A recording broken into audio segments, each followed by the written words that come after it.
Trump ने लूटे 5 lakh crore. Putin Trump का पर्दाफाश।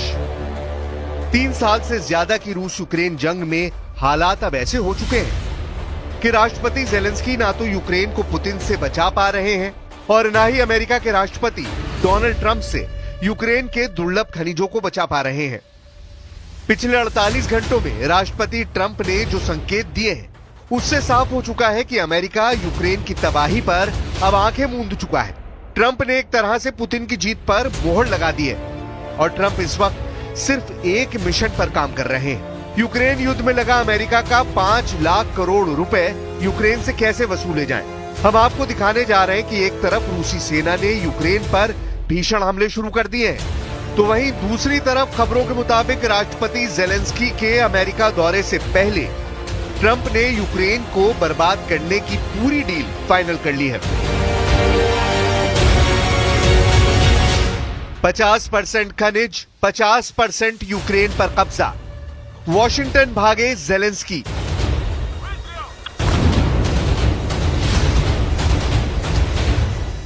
यूक्रेनी सेना और राष्ट्रपति जेलेंस्की को जरा भी उम्मीद नहीं थी कि जैसे ही डोनाल्ड ट्रंप अमेरिका के राष्ट्रपति बनेंगे यूक्रेन के बुरे दिन शुरू हो जाएंगे। जर्मनी के म्यूनिक और फ्रांस के पेरिस में नेटो और यूरोपीय देशों की तमाम मीटिंग में पुतिन से ज्यादा ट्रंप के डबल गेम पर चर्चा होती रही। नेटो और यूरोपीय देश हैरान है कि आखिर ट्रंप आंख मूंदकर पुतिन का साथ क्यों दे रहे हैं, जबकि अमेरिका दशकों से यूरोप और नेटो देशों का कट्टर समर्थक और सहयोगी रहा है। यूक्रेन पर होती पुतिन की जीत ने फ्रांस, जर्मनी और ब्रिटेन को बुरी तरह से झकझोर कर रख दिया है।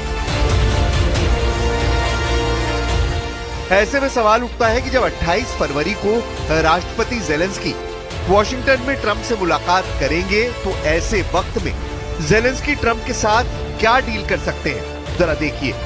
एक तरफ रूसी सेना के यूक्रेन पर भीषण हमले, तो वहीं दूसरी तरफ रूस की बोली बोलते अमेरिका ने यूक्रेन के साथ साथ यूरोप और नेटो देशों के होश उड़ा दिए।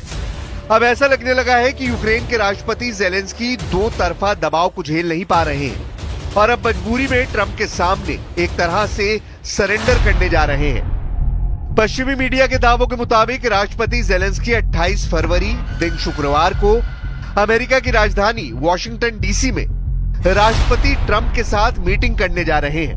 दावा किया जा रहा है कि डोनाल्ड ट्रंप की नीति के आगे आखिरकार यूक्रेन के राष्ट्रपति व्लादिमीर जेलेंस्की घुटने टेक सकते हैं।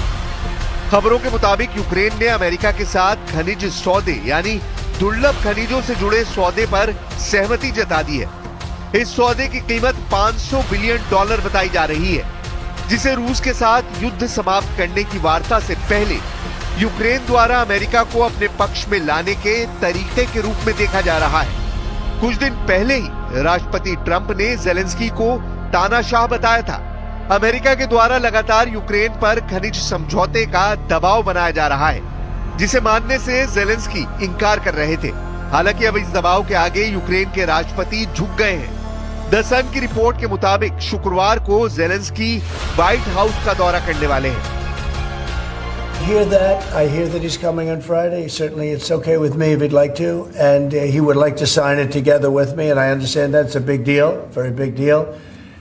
And I think the American people, even if you look at polling, they're very happy because, you know, Biden was throwing money around like it's cotton candy, and it's a very big deal. Look, it could be $1 trillion.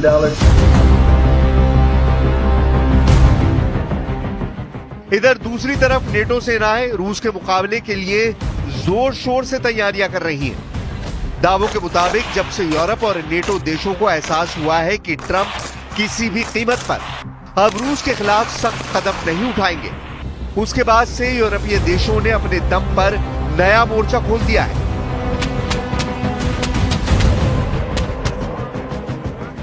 अब सवाल उठता है कि America के बिना ये NATO और यूरोपीय देश रूस के खिलाफ क्यों खड़े हुए हैं, जरा इसे भी समझ लीजिए। अमेरिका ने मंगलवार यानी 25 फरवरी को संयुक्त राष्ट्र महासभा में यूक्रेनी प्रस्ताव के खिलाफ रूस के समर्थन में वोटिंग की है, जिसने यूक्रेन के साथ साथ यूरोप के होश फाख्ता कर दिए हैं। यूक्रेन ने रूस के साथ युद्ध को 3 साल पूरे होने पर यूएन में एक प्रस्ताव पेश किया था। इस प्रस्ताव में रूसी हमले की निंदा करने और यूक्रेन से तत्काल रूसी सेना को वापस बुलाने की मांग की गई थी। अमेरिका ने अपनी पुरानी नीतियों के उलट रूस के समर्थन में और यूरोपीय देशों के खिलाफ जाकर इस प्रस्ताव के विरोध में मतदान कर दिया। प्रस्ताव का समर्थन करने वालों में जर्मनी, ब्रिटेन और फ्रांस जैसे प्रमुख यूरोपीय देश अमेरिका के स्टैंड से भौचक्के रह गए हैं।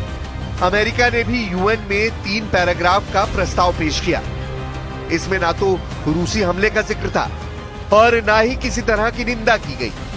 अमेरिका के इस कदम से यूरोपीय देशों को तगड़ा झटका लगा है।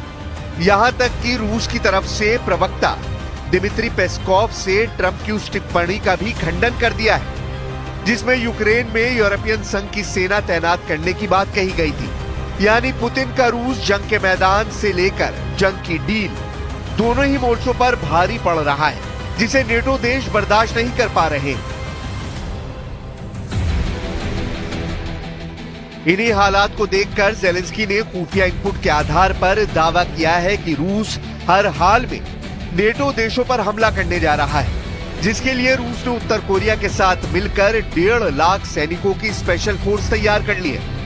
जरा देखिए ज़ेलेंस्की क्या क्या दावे कर रहे हैं। ब्रिटिश अखबार द गार्जियन पर यूक्रेन के राष्ट्रपति ज़ेलेंस्की ने सनसनीखेज दावा किया है। ज़ेलेंस्की ने दावा किया है कि रूस अतिरिक्त 1.5 लाख सैनिकों की तैनाती नेटो देशों के बॉर्डर पर करने जा रहा है। यूक्रेनी राष्ट्रपति व्लादिमीर ज़ेलेंस्की ने दावा किया है कि रूसी सेना तेजी से बढ़ेगी। ज़ेलेंस्की के मुताबिक उत्तर कोरियाई सैनिकों के साथ रूसी सेना नेटो सदस्य पोलैंड और लिथुआनिया पर कब्जा करने की कोशिश कर सकते हैं। रूसी ब्रॉडशीट अखबार प्रावदा के मुताबिक खुफिया जानकारी से पता चला है कि रूस 2025 में अपनी सेना को 12 से 15 डिवीजनों तक बढ़ाने की योजना बना रहा है, जिसका अनुमान है कि इसमें लगभग 1.5 लाख सैनिक शामिल होंगे। ज़ेलेंस्की का साफ कहना है कि रूस की सेना आकार और संख्या में यूक्रेन से 2 गुनी है। आज यूक्रेन की सेना अपनी 110 ब्रिगेड के साथ रूस की 220 ब्रिगेड से मुकाबला कर रही है। ऐसे हालात में रूस अतिरिक्त 1.5 लाख सैनिकों के साथ नेटो देश पोलैंड और लिथुआनिया पर हमला आसानी से कर सकता है। I think, Tuama, that he's preparing the war against NATO countries next year. And I think so. But I don't know, I don't have 100. God bless, we will stop this crazy guy. रूस ने रात में लगभग 200 drone से Ukraine पर हमले किए हैं। मुख्य रूप से कीव इलाके और पूर्व में पावर सेंटर को निशाना बनाया है। अब ऐसे हालात में अगर ट्रंप भी यूक्रेन के 50% दुर्लभ खनिजों पर कब्जा कर लेंगे तो यूक्रेन के पास बचेगा क्या, क्योंकि पुतिन तो किसी भी कीमत पर यूक्रेन के कब्जा इलाके नहीं छोड़ने वाले हैं।